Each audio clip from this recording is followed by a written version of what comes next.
আসসালামু আলাইকুম মালাবিং স্টুডেন্টস। আমরা আরো একটা ক্লাসে চলে আসলাম, ট্যাগ কোশ্চেনের ক্লাস 2 সেকেন্ড ক্লাসে চলে আসছি। আমার আসলে শীট আছে, আমার হাতে শীট, আমি একটু সিরিয়ালটা ঠিক হওয়ার জন্য জাস্ট শীটটা রাখছি। এখানে একটা রুল স্টেপ বাই স্টেপ আমি রুলগুলো বুঝাবো। তো যেমন এখানে ট্যাগ কোশ্চেন, এখানে বলছে যে ইট আর দেয়ার, ইট আর দেয়ার যদি ট্যাগ কোশ্চেনের সাবজেক্ট দ্বারা শুরু থাকে, সাবজেক্ট অবর সাবজেক্ট থাকে, তাহলে ইট এবং দেয়ার। যদি সাবজেক্ট হিসেবে থাকে তবে ট্যাগে দেয়ার আর ইট এই দুইটাই বসে, এগুলোই বসে। বোঝাচ্ছি আমি, যেমন there is a school in our village. এটাকে আমি ট্যাগ কোশ্চেন যদি করতে চাই, আমি নিচে লিখলাম, জায়গা নাই তো, তাহলে দেয়ার থাকলে দেয়ার বসবে, স্টুডেন্টস কি বসবে? দেয়ার বসবে। ইজ থাকলে ইজ, অক্সিলারি ভার্ব থাকলে কোনো সমস্যা নেই ইজ, আর সেন্টেন্সের নট না থাকলে না। Is that clear? এভাবে বসবে। আবার যেমন দেখা যায় it has been, it has been raining.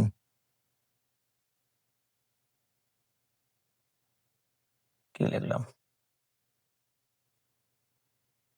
It has been raining since morning.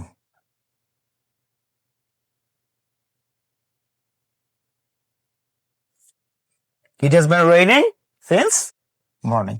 It থাকলে it, এরপরে has been থাকলে কি হবে নাকি? এটা আমি স্টুডেন্টরা কমেন্ট করে আমাকে জানাবে যে has been থাকলে কি বসবে, এটা আমাকে জানাবে কমেন্টে। এখন আমি একটু সহজ করে দেই, সিন্স মর্নিং লাগে না, it is raining, it is raining. has been এটা আমাকে কমেন্ট করে উত্তর জানাবে স্টুডেন্টস। তাহলে ইজ থাকলে ইজ, সেন্টেন্সের নট না থাকলে নট, আর ইট থাকলে তো ইট হয়ে গেল। নেক্সট ক্লাসের শুরুতেই আমি এটা বুঝাই দিব, হ্যাজ বিন থাকলে কি হয়, ডাবল অবজেক্ট ডাবল গুলো থাকলে কি হয়, এগুলো থাকলে কি হয়, এটা সলিউশনটা কি, এটা আমি বুঝাই দিব।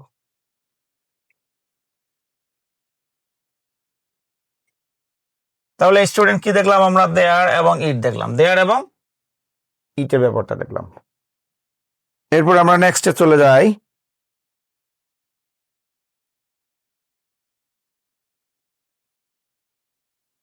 খুবই গুরুত্বপূর্ণ একটা রুল, আমি এই রুলটা বোঝানোর জন্য, আমার জন্য একটা ওয়ার্ড মিস না যায়, এইগুলো বোঝানোর জন্য স্টেপ বাই স্টেপ আমি সিরিয়াল বাই যাব। তো এখন দেখি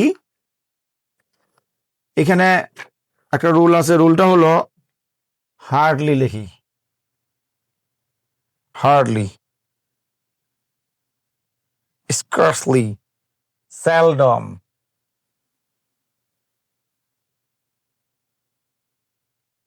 seldom, barely, little, few, none, nobody, unless, nothing,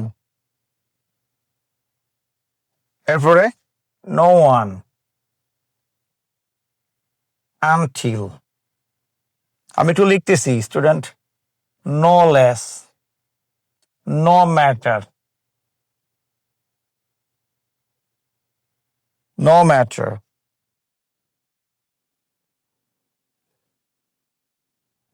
neither, hardly, hardly ever. প্রথমে কিন্তু হার্ডলি লিখছি, কিন্তু বাট এখানে হার্ডলি ইভার। এরপর কি? ন আর নট। ইনারা থাকলে আর নট লাগে না, ট্যাগ কোশ্চেনে নট দিতে হয় না। যেমন এখানে আমি নেভার লিখছি নি, নেভার লিখলাম না, নেভার হবে নেভার। যেমন I never do it, I never do it. I থাকলে আই গেল, নেভারের কারণে আর নট লাগবে না, যদি সরাসরি এনওটি নাই, বাট এটা নেভার নটের কাজ করে। তাহলে কি হলো, ডু ভার্ব ওয়ান বলতেছে, ডু বা ডাস। তাহলে আই হলো ফার্স্ট পারসন, কি হবে, ডু হবে, সেন্টেন্সে আর নট লাগবে না, কেন, নেভার নটের কাজ করতেছে।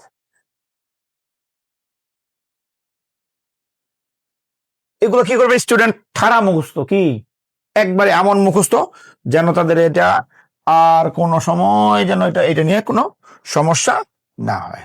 যেমন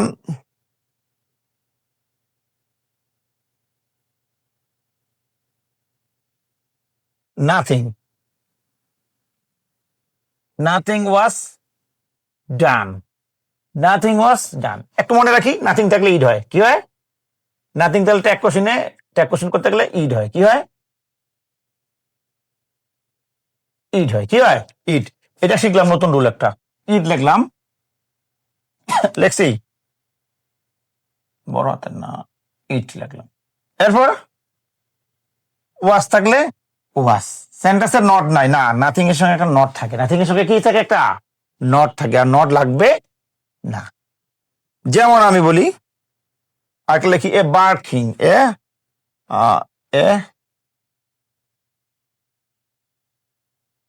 বার্কিং ডগ সেলডম,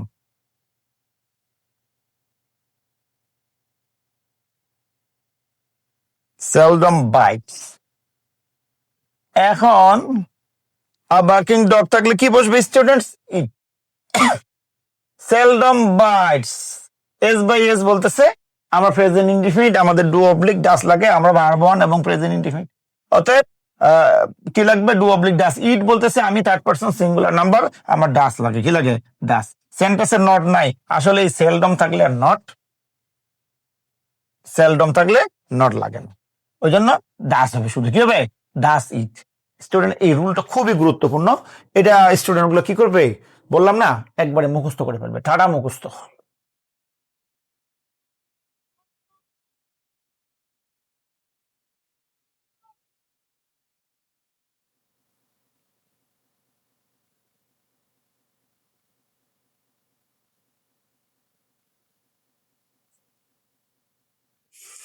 তারপর আমরা ইম্পারেটিভ সেন্টেন্সে আসি, কি আসি, ইম্পারেটিভ সেন্টেন্স। ইম্পারেটিভ সেন্টেন্সটা আমি একটু ক্লিয়ার করে বুঝাই দিই। ইম্পারেটিভ সেন্টেন্স কাকে বলে, যে সেন্টেন্স দ্বারা আদেশ, উপদেশ, অনুরোধ, নিষেধ, প্রস্তাব বোঝায় তাকে ইম্পারেটিভ সেন্টেন্স বলে, ঠিক আছে।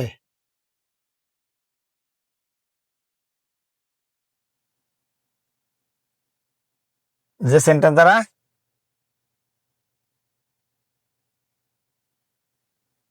আদেশ,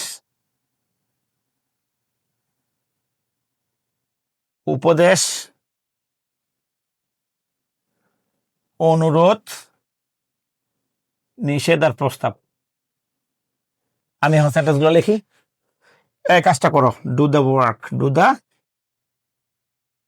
ইম্পারেটিভ সেন্টেন্সে চোখ বন্ধ করে কনফিডেন্টলি, দ্যাট মিন্স কনফিডেন্টলি বলবে উইল ইউ, কি বসবে, নট নট নট নটের চিন্তা করার দরকার নাই। অনেকে ওনটিও দিতে পারবে, আবার এমন থাকতে পারে, ডু নট ডিস্টার্ব মি, এটাও ইম্পারেটিভ সেন্টেন্স, নিষেধ আছে এখানে, এটা will you, will you, not a very করে না, এখানে নটটা খুব একটা বেশি প্রবলেম না। বাট লেট মি থাকলেও, লেট মি গো, এখানে থাকলেও, লেট মি গো থাকলেও উইল ইউ দিবে, উইল ইউ। স্টুডেন্ট মনে রাখবে, লেট আস, কি লেট, লেট আস থাকলে শুধু শ্যাল উই, লেট আস গো বা লেটস গো এমন থাকতে পারে, তখন কি বলবে, শ্যাল উই, কি বসবে, শ্যাল উই। কেন, আসের সাবজেক্ট হলো উই, আর উইর সঙ্গে সাধারণত শ্যাল হয়। সেন্টেন্সে নট নাই, নট দেওয়া দরকার, ওইভাবে ওইটা দরকার নেই। ইম্পারেটিভ সেন্টেন্সে নট ওইভাবে লাগে। এইগুলো ইম্পারেটিভ সেন্টেন্সটা আমি বুঝালাম স্টুডেন্টস। এরপরে আমি আবার স্টেপ বাই স্টেপ আসবো ইনশাল্লাহ তাআলা। আজকে এই পর্যন্ত, আসসালামু আলাইকুম।